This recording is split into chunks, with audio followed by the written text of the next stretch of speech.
What is going on, everybody? It's Andy Matters here, and in this video I'm going to be talking about the challenges that I faced when I was building my coaching business.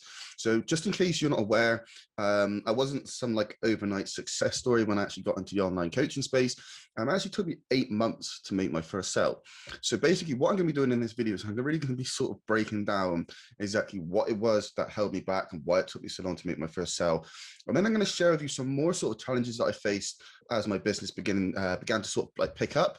Because obviously once we crossed, 6 figures and we want to continue scaling, there are obviously some like new challenges that sort of, came up. So I just kind of like want to walk you through like right away from start to finish, some of the biggest challenges that I faced, just so that you can be fully aware of them and basically be able to avoid them for yourself, because I see the same sort of obstacles holding back a lot of people when they try to start their online business. So the very first thing has to be one of the biggest killers of success in the online space, full stop.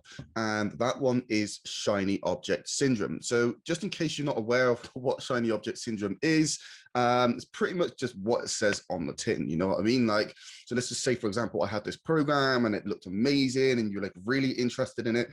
So, you kind of go all out, you want to get into this program, and then a month later, somebody else puts something in front of you and you're like, wow, that looks amazing. So I'm going to go over and do this one. And then the next month, you're on to the next opportunity and you're just kind of skipping around, never really sort of focused on one thing, and you're constantly jumping from opportunity to opportunity. And this is one of the biggest killers of success in the online space. So if you've been online for a while, maybe you're probably experiencing this yourself, or you've at least seen or kind of heard of it, because it's actually really common. So basically being able to recognize that I had shiny object syndrome and to basically kill that sort of personality trait that I had was a huge one, because that really sort of held me back. So the next one is going to be focus, and this one does sort of tie in with the shiny object syndrome as well, just purely because like I wasn't really focused, and I was in a state where I was actually struggling, like really struggling to get my business going, and I wasn't 100% sure like what exactly it was that I was doing wrong.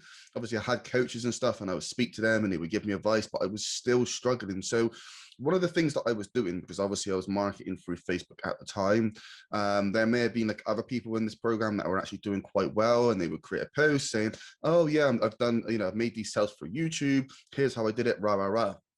So what I would then do is I would take that piece of advice and I would jump over onto YouTube, if that's what they were telling me to do, and I would try it. Okay.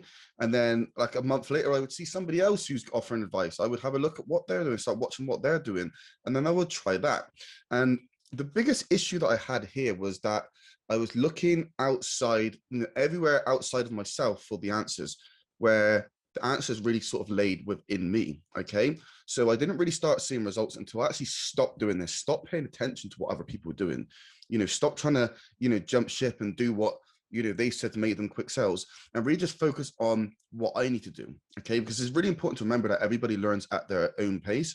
So all you really need to do is just focus on becoming 1% better than you were yesterday. And over time, that will start to compound and your own personal growth will massively improve. Now, this next one, guys, is not going to be the most sexy topic that you've heard of, but it's definitely the most important when it comes to building your online business. And that is just a straight mindset.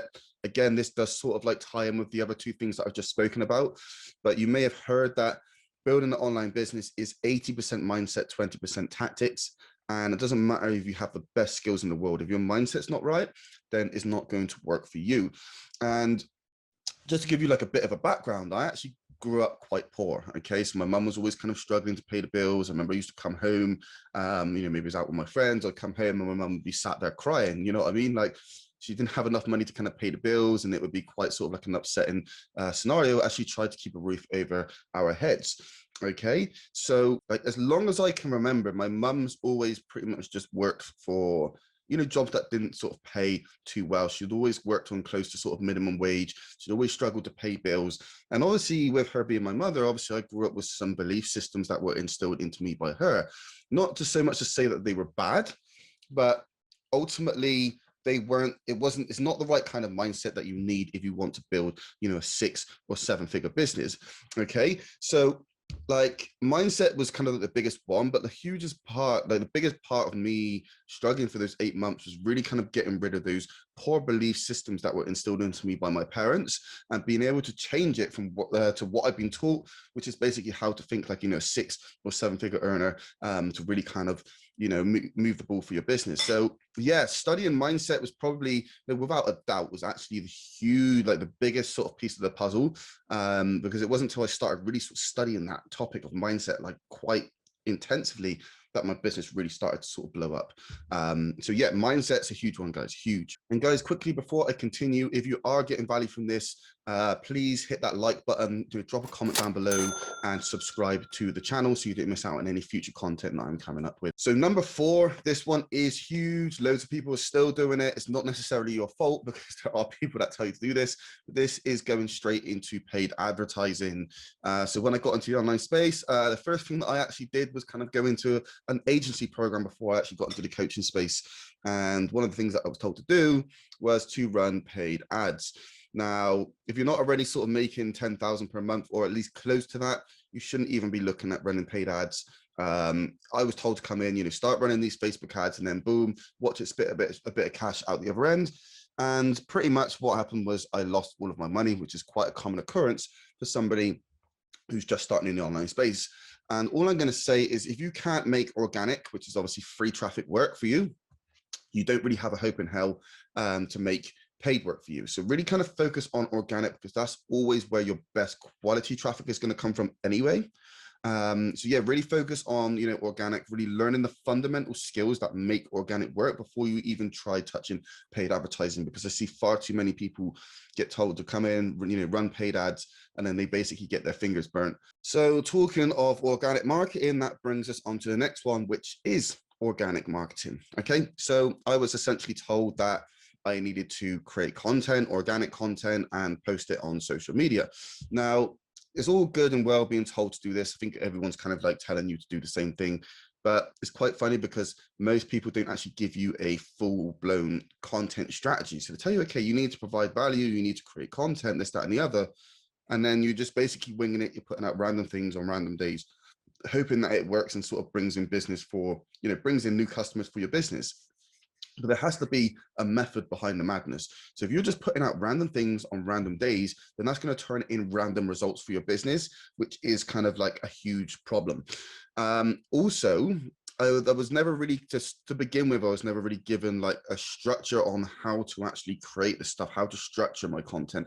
So I really started with Facebook organic, but not really knowing how to structure that stuff properly, really sort of left me a little bit stuck. So some of the stuff I was putting out, I remember finding like, motivational quotes of, how many people are on the Facebook platform and why you need to start running Facebook ads and all this, that, and the other, when people don't really care about that stuff.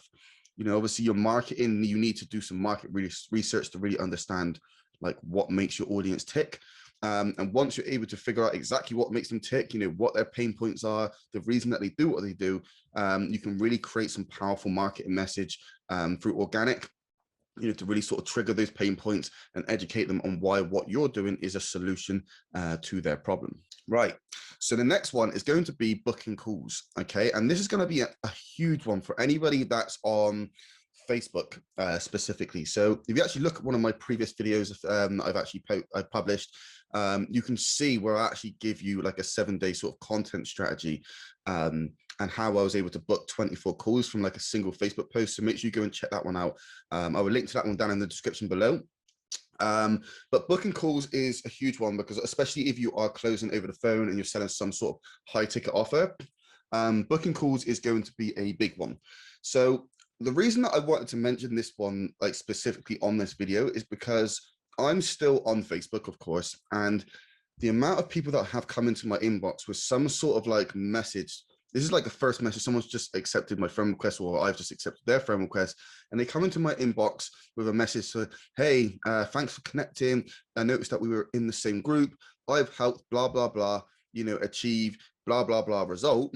Okay. Let me know if you're interested. And it's like, it's like, hello, like there is a human on the other side. We've just connected and you've instantly come into my inbox with a pitch. All right.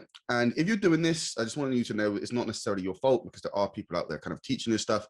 But you have to remember, is like, I always like to use this scenario. This is something that I've always told my students as well. It's like, imagine walking down the road and you're minding your own business and a complete stranger walks up to you trying to sell you something. What are most people going to do? Is they're going to just, you know, pull some horrible face and just continue walking. And the reason for that is because they don't know you, they don't like you, they don't trust you.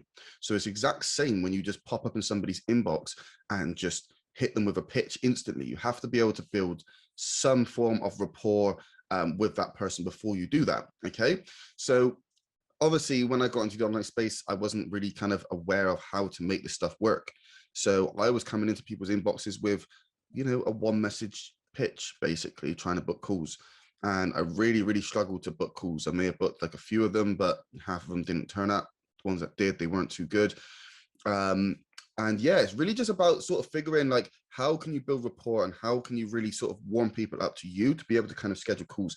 And once I really figured this stuff out, with Facebook Messenger, it was an absolute game changer, right? Absolute game changer.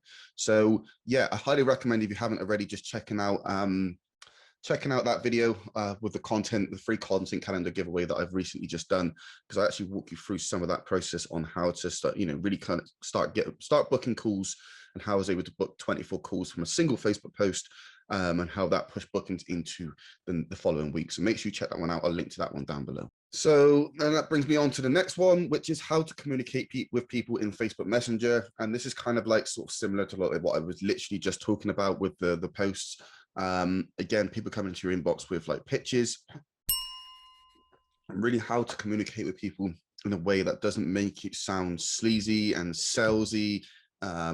You know, hitting people with like an instant pitch. You have to be able to build rapport. You have to be able to figure out, you know, what this person's problems are. You know, are they having any implications from those problems? You know, what are their needs, if they have any? Because it's important to remember that not everybody that you speak to needs or wants the service that you have to offer, right? So it's really about filtering out, you know, who needs or who wants what I have to offer. You know, what problems are they experiencing? Are they experiencing any problems? Because if they're not, then you shouldn't even be pitching them, full stop. And, you know, does the product that I have solve the issue that they have? Because it's really about helping people solve problems. So yeah, make sure you just kind of like bear that in mind for future reference as you're trying to build your own online business. And this last one is absolutely huge, because this didn't happen until we'd crossed over $10,000 per month. And that one was really really trying to find A players for my business. Okay, so what do I mean by A players?